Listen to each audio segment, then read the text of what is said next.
All right. Welcome everyone to another episode of FitFam. This is Miss Natural Olympia Hilary.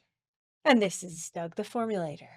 And today we wanted to talk, because it's the holiday season, about sugar and just uh, talk a little bit on the chemistry slightly, but more of what you can do to be able to help lower the amount of sugar through this holiday season, or at least do something to help the body deal with it. Yeah, I love that. Also, I saw this little post that somebody put on Instagram the other day, and it said something to the effect of, just so that you know, your child running outside in the cold isn't giving them the cold or flu. It's the amount of sugar they're consuming.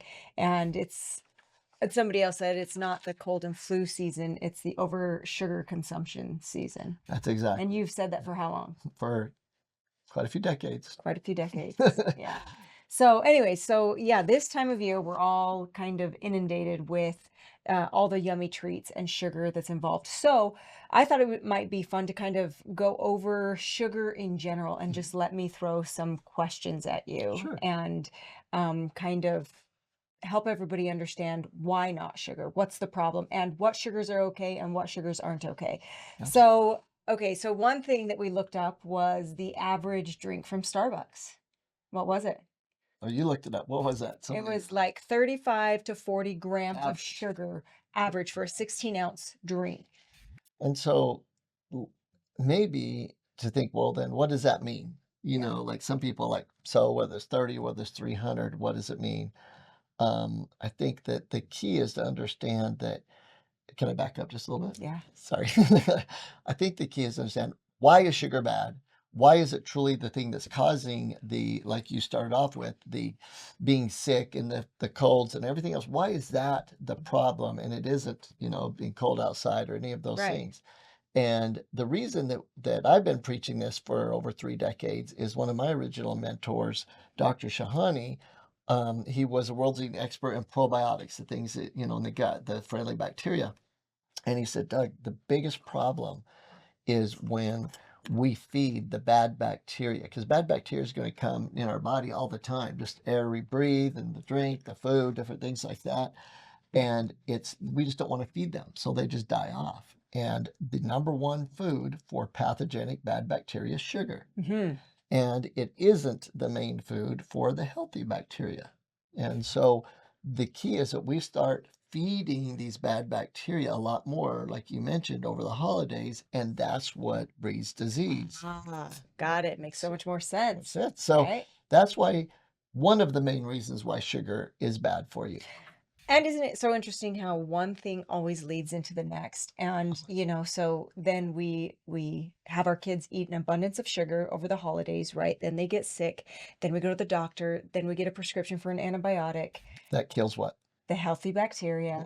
And so it's this vicious cycle. And if we're not careful, it will be a cycle that we stay in forever Yes, until our body no longer can take it and we die. that's So, it. okay, so I cut you off. So keep going. No, that's really good. That's really good about that cycle. It's really critical. So that's one reason that sugar is bad, is because you're going to get disease. You're going to get the flu, the colds, all those things, sugar. Okay. The other side of sugar is excess sugar in the bloodstream. Okay. And the excess sugar in the bloodstream, if we have too much sugar in the bloodstream and the body doesn't do something with the excess sugar, we die. Your eyes will pop out of your head, kind of like, what was that old Arnold Schwarzenegger I can movie? only That was imagine awesome. the clip that they're gonna put in for that one, the Yeah, eyes look it. popping out of Yeah, the head. make That's sure gonna you be do that. yeah. That was a good one. Okay. Anyways, so, but you don't, that doesn't happen, right? Well, why don't your eyes pop out and your everything explode in the body? Because that's what will happen if you have that sugar level high for a period of time. It's because the body then releases insulin to say, okay, sugar, let's get out of here. Let's, partition it off in different places. We'll even convert some of the sugars into triglycerides. That's come, a lot of people, triglycerides are high, and it's not because they're eating high fat. We'll do anything we can because we don't want you to die, Right. right? And so that puts a strain on the system.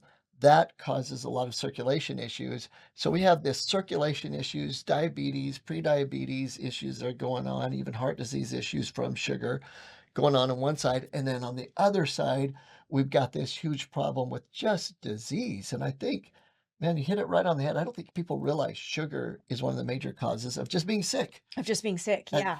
one of the things, the reasons we're not sick very often, I think, is the amount of sugar because we're around people. Oh, I've been sick. I'm sick. Like it's going around right now. And like, well, why didn't we get sick? Good reason is probably because we're not consuming excess amounts of sugar. Excess amounts of sugar. Yeah, I love that. So what you're telling me is somebody could be on a really low fat diet, but their sugar content could be higher and they could still be putting on body fat and their triglycerides can still be going higher. Absolutely. Body fat and blood fat. Okay. That's a not a good combination. It's So not a good combination. And I think that's something that we don't always realize. I think sometimes we're like, no, I'm eating so much less fat. So why am I not losing weight when we're still, eating the candy and the sugar and absolutely. all the things. So tell me, let's talk about the worst of the worst when we're talking about sugars, okay? Okay. So let's start numero uno. What is the worst form of sugar that I can consume? White bread. Doesn't that always blow everybody's mind? Like, no, I'm talking about sugar. Why are you talking about white bread? White bread. Okay, White so bread tell us. raises your blood sugar level faster than you. Most people say, "Oh, table sugar, sugar. Like sugar's the worst." No, white bread raises your blood sugar levels higher than table sugar. There's something called glycemic index, and it was a rating when research is done. If you feed people different foods and you rate how fast their blood sugar level goes up, the faster it goes up, the higher the glycemic index. The highest glycemic index food is white bread over, so white So flour we're products, pastries, things like that, over table sugar. okay, so we're talking about white flour. So we're talking about the flour that has been stripped of all of its nutrients, the bleached white flour, correct? Bleached, enriched, that's it. Okay. That's the bad So stuff. because I do know a lot of people right now that are big on, and I know that you and I are too, on the sourdoughs. So when we are making a sourdough bread, the best thing to do is to make sure we're doing it from a whole grain or from a kamut or something like that, correct? Correct. A whole Okay. wheat sourdough or a kamut sourdough is by far the best way to go to get the grain in the Okay. body. If you're on the run and don't have time, you don't have people, anyone can make that, Ezekiel bread and stuff. So we're not against bread. We're against white flour, Okay. white flour in anything like that. And so I think to understand that too is like, well, how much can you have? You're talking about the Starbucks taking off. Um, the average American, we discovered, consumes 100 pounds per year of sugar now when they used to consume about 20. And how much should you have? That equals out to, like we said, about 150 grams of sugar a day is what most people are consuming, like 9 teaspoons Mm-hmm. full. Mm-hmm. And we would love people to get down to like 20 or 30, but that's really And tough. is that when we're talking about that amount of sugar, are we talking about just straight up sugar or does that account for like raw fruits? Do we know? Great question. Yeah, so it doesn't account for raw fruits. Okay. In other words, you can have as many raw fruits, berries, and that as you want. And I've had this discussion in our groups of, they just do nutritionists and that over the years. Like, no, I think fruit's bad. Da, da, da. There's a lot of studies that show people went on just straight fruit diets and the blood sugar went down. And Right. so don't count raw foods. Just count how many grams of sugar you eat a day by outside of that, and you're going to be amazed. And so now we're saying we've learned that it's possible for you to keep your sugar under 50 grams a day. And if you just work on it and look at things, you can't have that Gatorade, you can't have those types of If things, you can't have that Starbucks. Right. If the only thing that somebody did, the only thing they did in their diet was say, I will not consume more than 50 grams of sugar a day, do you think their diet would improve? I mean, do you think their overall health would improve? Dramatically. We've seen it thousands of times. That's Okay. the reason we made our app to help people get under 50. If that's all they did. So if I had to say, what's the one thing I'd love you to do? Right now, processed foods are a huge Right. problem. We've had Right. those. Go back and look at our food fraud episode. But sugar is a processed food, Right. right? That's why we're allowing the fruits, Right. right? It's the processed sugars. Okay. And so 50 grams, absolutely, that'd feel a huge difference. That'd feel a difference in circulation. That'd feel a difference in energy and clarity of mind and body fat. You're so good. Okay. Talk to me about high fructose corn syrup. So high fructose corn syrup is actually probably the number one processed food. So it covers both areas. Get off processed foods, we know the damage it causes, and it's also a sugar. And the problem with that is that the body has a hard time, uh, at first, it'll give you the spike, plus then it goes through the liver and it causes fatty liver disease. So now your liver's not functioning properly. And I'd say 8 out of 10 people that don't drink still have liver problems because Wow. of high fructose corn syrup. And why can we make that statement? Because, literally I read what? 100, 150 blood panels a month. Hmm. And we see that. I'm like, oh, okay. So you drink every once in a while? No, not at all. But the liver's still Those an are my issue. favorite ones. I love those because you get to have that cool conversation where you're like, well, either you're lying and you do drink, and we can have that conversation, or you consume a really large amount of sugar. And usually they're like, yeah, it's sugar. So, okay, so I love that. So high fructose corn syrup. How is high fructose corn syrup even made? It's Mhm. do you know? Yeah, so well, basically, it's the corn syrup, right? So basically, what they're doing is you're taking something natural, and you're putting it through an extremely high process. So it's much like the process that milk goes Okay. through, and what it's doing is changing the molecules, and it's making the molecules stickier, so that now they're harder to break apart in the body, and half of them, then part of those molecules that are there are more crystallized. You think of like rock candy, things like that, that you get that initial hit. So it's making it almost impossible to break down and then expecting the liver, half of it, and the other half, because of the processing, just this jolt. Okay, so high fructose corn syrup, are they the same essentially, or are they that much different? Yeah, they're essentially You're the same. essentially the same. Mhm. Okay, so Just treat them the same. To okay. when you get into in the to the differences of them on the chemical level, the bottom line is they're both bad for you. I wouldn't have them in your diet if you could at all. Okay, and then on top of that, when we're talking about high fructose corn syrup and corn syrup, so we're talking about all of the different candies that we think of. Then we add the dyes and the preservatives and all of that on top of it. So it's just that much more That much detrimental for more. the body. That much more processed. Okay, Mhm. so when we're talking about sugar, so we've gone over high fructose corn syrup, we've gone over corn syrup. Um, Next, is it table sugar, basically? Yeah, table sugar isn't good for you. The thing is that a lot of people will say, "Well, man, I'm not going to go without sugar in my life." I don't think you should go without sugar. It should just be natural sugars, Okay. right? So that you're using the maple syrups. You're Nope, using. don't talk about the things that I that were that Okay, what I goes out replaced it there? with. So that is the table sugar is Okay. bad, and you want to switch that out with something better for you that's not going to spike your blood sugar. So even as though it's not at the highest glycemic index as white flour, boom, it's still extremely high. Okay, so and then we talk about sodas, and I can't even remember how much sugar is in a can of soda, but it's wild. Well, Should I ask my phone? It's well, wild. It's so much. well, the thing is that we know that things, even like Gatorades and that, are up to 50, and then depending on the soda, it's going to range from 20 to 60 right off the Okay. bat. And so just depending on the brand and everything in it. So you're already with one soda, already at the limit that you should have, which is already a little high. That's the fact that we're saying 50, it's just because Right. we understand that we don't want to make life really, really tough, but we want to get some health improvement. And then you're right, you go into the Gatorades and we think we're doing a benefit for our body, or we allow our kids to grab the juices Mhm. or whatever it is, and we're just creating that much more of an issue. Uh um Not Callie means. Casey means. She had said something in a podcast about the bear and high fructose corn syrup. And do you remember that? And the difference between fruit. It was so eloquent. Do you remember what that was? No, I don't remember that what she said about it, but the fact is we also have to understand that all those companies now are one. The Yeah. whole concept of bear of the No, bear, our bear. oh, the bear. Oh, I know which one you're talking, but I was talking about bear, like the aspirin and that. A lot of people Oh, realize that all those companies, when you talked about it first, it being this cycle, it's because they're owned by the same mm, companies, and it's their way to keep you in, their cycle in yeah. that. And so, So she was talking about what a bear does, when it's going into hibernation. And then she was kind of talking about the effects of what high fructose corn syrup does on the body. And basically, she was trying to explain the difference between what high fructose corn syrup does to the body and the brain and the hyperactivity in children and that kind of thing.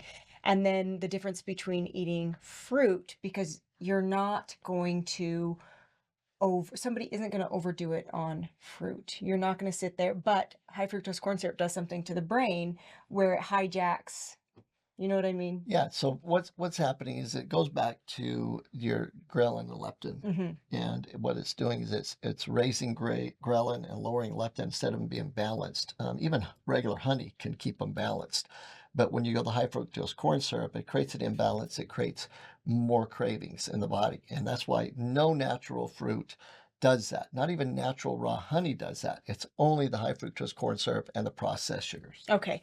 So, let's talk about some, well, listen, I don't consume sugars with or sodas with sugar in them. I consume diet sodas, so I'm that much healthier, right? Yeah, that much worse. So basically, um, that goes to the processed, and that's why I think the movement of the Great American Food Fraud is so great and huge. It's like, look at processed foods first, even processed sugars in this scenario.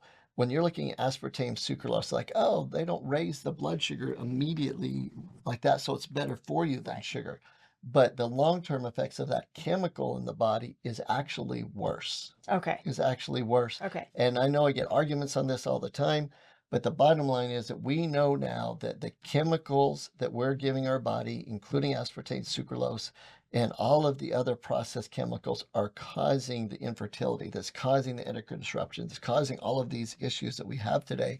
And you just need to cut them out. Okay, so while artificial sugars may not have the same effect as regular sugar, they are causing something, a reaction that may be even worse than Correct. sugar They're itself. not having the immediate blood sugar spike, but they're doing it at a major cost that many times is much worse to the body. Okay, so let's talk about some substitutes or some options that we Let's do can that. do. So, anytime we're talking about sugar replacements, raw honey, raw organic honey, raw organic maple syrup, right? Let's see, some other substitutions, maybe stevia, Stevia, I'm a huge fan of stevia. okay, and monk fruit, Monk fruit, huge fan. okay. And then when we're looking at like something to be maybe like a other than fruit, how about a date? Dates are the best, and so if you live in the raw world, people you look at raw foodists, they love sweets too, but they'll always make their chocolates, everything out of dates, Mm-hmm. right? And so it's a great source to be able to get the sweet. Okay. And then you can also use the berries and stuff like blueberries and things like that. Like, as you know, I'm preaching to the choir, but being able to make, some of the jams or even like spreads, things like that, just making them where it's just from the fruit or the berries themselves. And then we can still have sweet in our life, but we just don't want to have the processed sugars. Okay, so if I am going to have a dessert and it's not going to be the most healthy dessert, but if I'm going to have dessert, we had heard something the other day and you said I agree with that. At the end of a healthy meal, is that the best time to have the dessert? Absolutely. When is the best time for me if I'm going to consume some sugar? When is the best time? 2 times. Okay. Either right after the meal, and it hopefully be small amount of dark chocolate, or that It's cookie not. It's that's just going to be that cookie so that's oatmeal okay. made, that's made the best you can, the applesauce, that type of stuff. One, after the meal. Two is right before your workout. Tell me why. And because with that blood sugar spike right before your workout, your body will utilize that to force nutrients into the cells. And so it's actually used. Okay, So so as long as you have the nutrients there that your muscles are looking for, yep, it's a good time? that's it. And because you have a lot better chance of the body using that sugar up instead of it being circulating for a long time and causing problems. Okay, sweet. I love this. I love this talk. There's probably a lot more that we could get into, but I think that's awesome. We'll leave maybe some recipes in this episode and some substitutions that are better than others. And a link to the Healthy Habits Tracker, Love or that. just go in your app store, go to the Healthy Habits Tracker, download it, use the code OHSDoug or the health professional code. If those of you who have health professionals, get their code, you get some special things. And download it. It's free, and do the 21-day challenge. Part of the 21 days, the things you do during the day is stay under 50 grams of sugar, and it has a way to track it really easily. Huge fan. Think everyone should do that. Right now would be a great time to do it through the holidays. Just keep it under 50 grams. You're going to find that you can make some healthier choices in that and really improve your health during the holidays. I love it. As always, this is Miss Natural Olympia Hilary. And this is Doug the Formulator. See ya. See ya.